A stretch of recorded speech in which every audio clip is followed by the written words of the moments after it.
तो इंटरनेट पर तरह तरह की गेम्स होती हैं, लेकिन हर गेम सेफ नहीं होती। मैं इस वीडियो में आपको कुछ ऐसी ही ऑनलाइन गेम्स के मुतालिक बताऊंगा जो बच्चों के लिए इंतहाई खतरनाक हो सकती हैं। दोस्तों, फायर फेरी एक ऑनलाइन गेम थी जो बहुत खतरनाक थी। इसमें बच्चों को कहा जाता था कि अगर इनको एक परी बनना है तो इनको रात को उठकर अपने किचन में जाकर चूल्हे पर गैस ऑन करनी है और फिर कहना है कि मुझे ताकत दो और मुझे परी बना दो, लेकिन चूल्हे में आग नहीं जलानी। इस चूल्हे से जो गैस निकलेगी वो बच्चों को सुबह परी बना देगी। जाहिर सी बात है कि ये एक झूठ था और आप सोच सकते हैं कि ये कितना खतरनाक था। रशिया में एक 5 साल की बच्ची सोफिया ज़ोवा इसी वजह से जल गई थी, लेकिन ये जिंदा बच गई। रशिया में तो इस गेम को लेकर पुलिस ने इन्वेस्टिगेशन शुरू कर दी थी। बच्चों को ऐसी गेम से हमेशा दूर रहना चाहिए।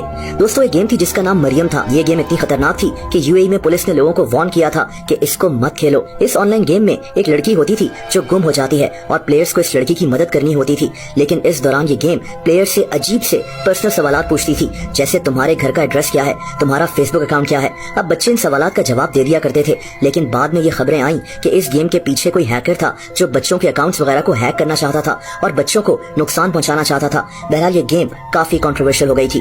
दोस्तों, एक ऑनलाइन गेम थी सिनेमन चैलेंज। सिनेमन दारचीनी को कहते हैं। इस गेम में बच्चों को कहा जाता था कि 1 चम्मच दारचीनी 1 मिनट में खाना है और पानी नहीं पीना। अब दारचीनी थोड़ी अमाउंट में हो तो बहुत अच्छी होती है, लेकिन इतनी ज्यादा दारचीनी एक साथ खा लेना बहुत खतरनाक हो सकता है। बच्चे इससे चोक कर सकते हैं, मुंह, नाक और थ्रोट में बर्निंग सेंसेशन हो सकती है, यहाँ तक कि वोमिटिंग, नाक से खून निकलना और फेफड़े तक डैमेज हो सकते हैं। इसी वजह से ऐसी रिपोर्ट सामने आई कि इस गेम की वजह से कुछ बच्चों की मौत हो चुकी है और कई बच्चे हॉस्पिटल एडमिट हो चुके हैं।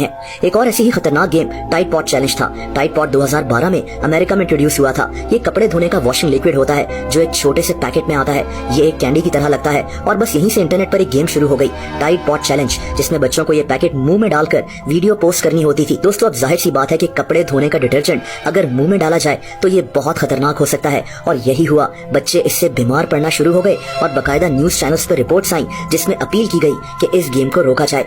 दोस्तों, एक गेमिंग प्लेटफॉर्म है रोब्लॉक्स, जो बच्चों में बहुत मशहूर है। ये एक ऑनलाइन गेमिंग दुनिया है जिसमें लोग एक दूसरे से इंटरेक्ट करते हैं, बातें करते हैं। इसमें एक गेम में तो लोग अपना घर बना सकते हैं और दूसरे लोगों के साथ वहां रह सकते हैं, मतलब एक वर्चुअल दुनिया। और यहीं से असल मसला शुरू होता है। पेरेंट्स को परेशानी ये है कि इनको नहीं पता कि इनके बच्चे इस ऑनलाइन दुनिया में किससे बात कर रहे हैं और क्या कुछ कर रहे हैं। आप समझ सकते हैं कि ये कितना खतरनाक हो सकता है कि एक बच्चा किसी अजनबी इंसान के साथ एक ऑनलाइन घर बनाकर वहां रह रहा हो। इसीलिए रोब्लॉक्स पर बहुत ज्यादा तनकीद हो रही है। दोस्तों, एक और ऑनलाइन गेम थी चोकिंग गेम, जिसमें बच्चों को कहा जाता था कि वो खुद को चोक करें या फिर एक दूसरे को चोक करें, यानी एक दूसरे का गला दबाएं और इसकी वीडियो बनाएं। अब आप जानते हैं कि ये भी कितना खतरनाक था। इसकी वजह से भी कई बच्चों की डेथ्स हो चुकी हैं। इसके मुतालिक तो कई डॉक्यूमेंट्रीज भी बन चुकी हैं और कई टीवी प्रोग्राम्स में इस गेम के मुतालिक वार्न किया गया है। लेकिन दोस्तों, असल मसला ये है कि इंटरनेट के जहां बेशुमार फायदे हैं, वहीं हमें इंटरनेट पर हर चीज को सोच समझकर और देखभाल कर इस्तेमाल करना चाहिए। बच्चों को खास तौर पर ऐसे चैलेंजेस और ऐसी गेम से दूर रहना चाहिए,